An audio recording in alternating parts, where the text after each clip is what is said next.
آہ نیم کش by Asiya Rais Khan episode 2۔ جیپ مکمل تھمی اور وہ اس کی سمت دیکھے بنا باہر نکل آئی۔ اس کی نگاہیں اسی ٹیمپو کی تلاش میں تھیں جس میں وہ یہاں تک آئی تھی۔ ہو سکتا ہے وہ اب تک یہیں ہو، کچھ دیر سستانے کے لیے گاڑی میں ہی سو گیا ہو۔ اس کے سارے مفروضے خام خیالی تھے کہ وہاں دور دور تک اس پرانی سفید رنگ کی ٹیمپو کا نام و نشان نہیں تھا۔ کیا میں پیدل جا سکتی ہوں؟ اس نے خود سے سوال کیا۔ رستہ بھی تو نہیں پتہ مجھے۔ اس نے آنکھ بند کر کے یاد کرنے کی کوشش کی، مگر اوپر سے اتر کے نیچے سڑک تک آنے والا پک ڈنڈی نما کچا راستہ ہی اسے معلوم تھا۔ اس کے بعد وہ کس طرف آئے تھے، کہاں کہاں کون سے موڑ سے گزرے تھے، اسے کچھ یاد نہ تھا۔ فون، میں ان کے فون سے کال کر سکتی ہوں، مگر نمبر؟ اس نے پھر آنکھیں سختی سے بند کر کے فون نمبر یاد کرنے کی کوشش کی۔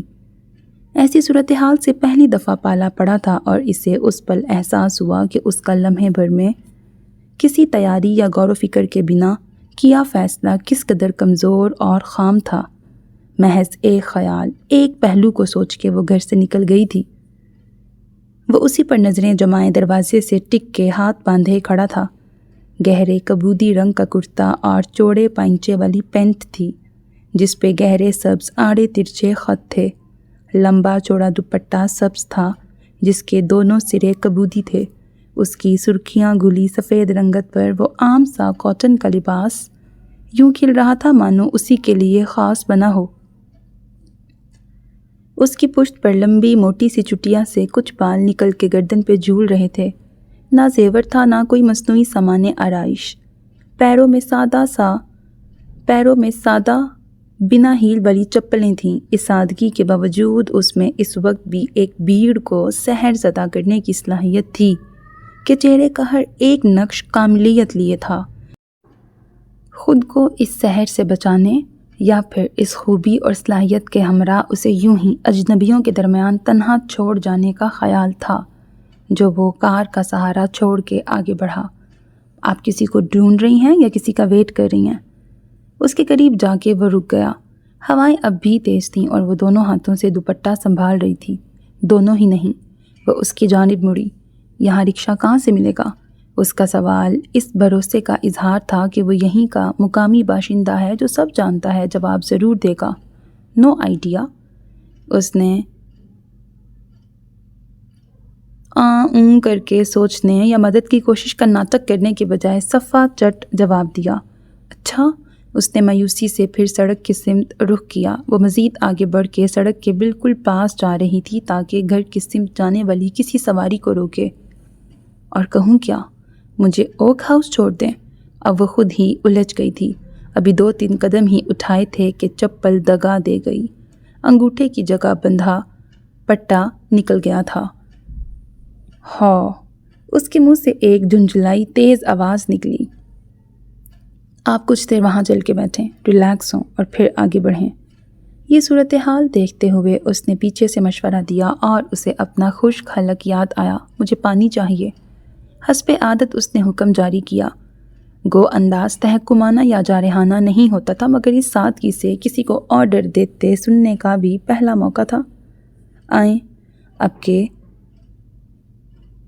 وہ اسے حکم صادر کرتا اس یقین سے آگے بڑھا کہ اسے پیچھے آنا ہی ہے، اور وہ ٹوٹی چپل گھسیٹتے ہوئے چل پڑی۔ نسبتاً صاف ستھرا ہوٹل دیکھ کے وہ اندر داخل ہوا اور سیدھا کاؤنٹر پر گیا، جبکہ وہ خالی میز اور کرسی دیکھ کے اس پہ بیٹھ گئی۔ ذرا دیر بعد وہ میز پر آیا اور اس کے سامنے پانی کی بوتل رکھی۔ اس نے جھٹ اٹھائی، کھولی اور منہ سے لگا لی۔ وہ بیٹھا نہیں تھا بلکہ جیب سے فون نکال کے دیکھ رہا تھا۔ اس نے سیراب ہونے کے بعد بوتل رکھی اور پھر میز کے نیچے اپنی ٹوٹی چپل کو دیکھا۔ دشمن کوئی نہیں، بس میری تیاری پوری نہیں تھی۔ مجھے ایک بیگ تو لینا چاہیے تھا ضروری سامان کا۔ وہ تبو کے پاس بھی تو پرس اور پیسے تھے۔ ابھی خیال کی ٹرین مزید رفتار پکڑتی اس سے پہلے ویٹر نے اس کے آگے چائے رکھی، بلکہ 2 کپ پرت سمیت میز پر پٹکے۔ اس نے پل بھر کو آنکھیں فون سے ہٹائیں اور 1 کپ اٹھا لیا۔ اس وقت یوں لگ رہا تھا جیسے اسے سامنے کرسی پر سبیل دکھائی ہی نہیں دے رہی ہو۔ اس نے بھی کپ اٹھا لیا، مگر چائے حد درجے گرم تھی سو واپس رکھ دی۔